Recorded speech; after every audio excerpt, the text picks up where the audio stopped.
पुरंदर किला महाराष्ट्र के पुणे जिले में बसा अजय दुर्ग था। यह न सिर्फ एक सैन्य केंद्र था बल्कि मराठा स्वाभिमान की दीवार भी। जब औरंगजेब की नज़र इस किले पर पड़ी तो उसने दिलेर खान के नेतृत्व में एक विशाल मुगल सेना भेज दी। यह हमला केवल किले पर नहीं बल्कि छत्रपति शिवाजी महाराज के सपनों पर था। नमस्कार दोस्तों, आप देख रहे हिडन स्टोरीज ऑफ इंडिया और आज हम जानने वाले हैं पुरंदर का सिंह मुरारबाजी देशपांडे की आखिरी हुंकार। दिलेर खान की पूरी ताकत झोंक दी।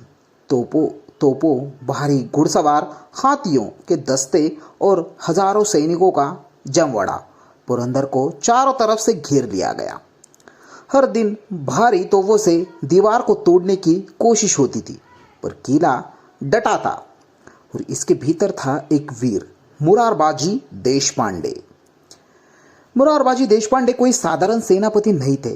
वे छत्रपति शिवाजी महाराज के विशेष विश्वास पात्र और पुरंदर के मुख्य किलेदार थे।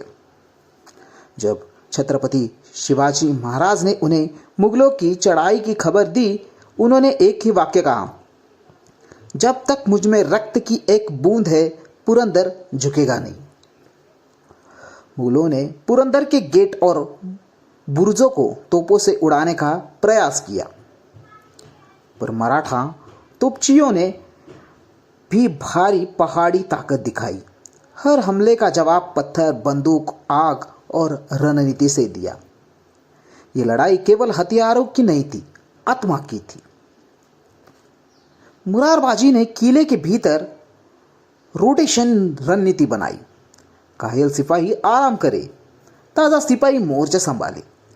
किले की लड़ाइयाँ छतों और संकारे मार्गों पर लड़ी जाती थी, जहां मुगल फंस जाते और मराठा उन्हें चारों तरफ से घेर लेते। मुरारबाजी ने रात में अचानक हमलों का आदेश दिया। छोटी छोटी टुकड़ियां मुगलों के शिवारों में घुसकर हमला करती, तंबू जलाती और वापस गायब हो जाती। मुगल सेना रात को भी चैन से सो नहीं पाती थी। लगातार विफलता से परेशान होकर दिलेर खान ने अपने खास जासूसों को भेजा। कौन है ये मुरारबाजी? जवाब मिला, एक सिंह जो अकेला सैकड़ों पर भारी है। यह नाम अब मुगलों के बीच खौफ बन गया था। एक दिन दिलेर खान ने मुरारबाजी को संदेश भिजवाया, तुम जैसे वीर मराठों में क्यों रहना, मेरे साथ आओ, नवाब बना दूंगा।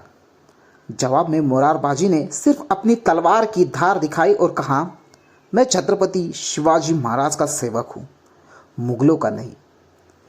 जब मुगलों ने मुख्य द्वार तोड़ने की पूरी तैयारी कर ली, मुरारबाजी ने किले के सबसे ऊंचे बुर्ग से आवाज दी, आज मुरारबाजी की तलवार बोलेगी। उन्होंने अंतिम आक्रमण के लिए स्वयं आगे बढ़ना तय किया। भयंकर युद्ध शुरू हुआ। मुरारबाजी तलवार लिए सीधे मैदान में उतर आए। उन्होंने अकेले ही दर्जनों मुगल सेनाओं को काट गिराया। हर वार में आग थी, हर चीख में भय। मुगल सेना हिल गई। क्या ये एक इंसान है या कोई अग्निदेव? दिलेर खान ने स्वयं युद्ध स्थल पर पहुंचकर देखा, मुरारबाजी को चारों तरफ से सैनिक घेर रहे, फिर भी वह लगातार आगे बढ़ रहे। कई अफगानी सैनिकों की गर्दनें कट चुकी थी। यह हमला आत्मघाती नहीं, प्रेरणादायक था। अंत मुरारबाजी की छाती पर एक भाला लगा। वह लड़खड़ाए, फिर उठे और एक अंतिम वार से एक मुगल सरदार को गिरा दिया। उनकी सांसें टूट रही थी, लेकिन आंखें अब भी किले की ओर देख रही थी। पुरंदर अब भी खड़ा है। दिलेर खान ने युद्ध के बाद किला कब्जे में लिया, पर यह जीत नहीं, एक वीर की मृत्यु पर मिली चुप सहमति थी। मुरारबाजी की वीर गति ने छत्रपति शिवाजी महाराज को हारते हुए भी विजेता बना दिया। इतिहास में यह दुर्लभ घटना है कि एक दुश्मन सेनापति ने अपने विरोधी को राजकीय सम्मान से अंतिम विदाई दी। दिलेर खान ने कहा, यदि मेरे पास ऐसे सिपाही होते तो मैं खुद बादशाह होता। छत्रपति शिवाजी महाराज को जब मुरारबाजी की शहादत की खबर मिली, वे मौन हो गए। मुरारबाजी की मृत्यु के बाद छत्रपति शिवाजी महाराज ने मजबूरी में पुरंदर की संधि की। उन्होंने 23 किले सौंपे, लेकिन इसके पीछे एक योजना थी, ताकत दोबारा इकट्ठा करने की। यह एक अस्थायी झुकाव था, अंत में फिर से उछाल के लिए। मुरारबाजी की वीरता आने वाली पीढ़ियों के लिए आदर्श बन गई। हर मराठा योद्धा युद्ध में उनका नाम लेकर जाता। मुरारबाजी जैसा साहस चाहिए तो मराठा कहलाने का अधिकार है। महाराष्ट्र के लोकगीतों, पोवाड़ों और कहानियों में भी आज भी मुरारबाजी जीवित है। वो केवल तलवारधारी नहीं थे, वे स्वराज्य के ज्वलंत प्रतीक थे जो आज भी लोगों को प्रेरणा देते हैं। आज जब आप पुरंदर किले पर खड़े होते हैं तो हवा में एक अलग कंपन महसूस होता है, जैसे कोई कह रहा हो यहाँ मुरारबाजी लड़े थे, यहाँ स्वराज्य के लिए रक्त बहा था। इतिहास वीरों को सिर्फ याद नहीं करता, उन्हें आदर्श बनाता है।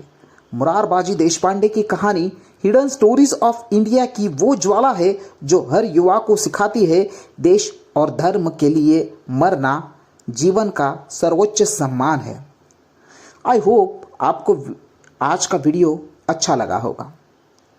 अच्छा लगा हो तो प्लीज़ वीडियो को लाइक करें, कमेंट करें और दोस्तों नए हो तो हिडन स्टोरीज ऑफ इंडिया को सब्सक्राइब करके अपने भाई को सपोर्ट करें। सो दोस्तों मिलते हैं अगले इतिहास से जुड़े रहस्य और किस्से के साथ। तब तक के लिए जय भवानी, जय शिवाजी।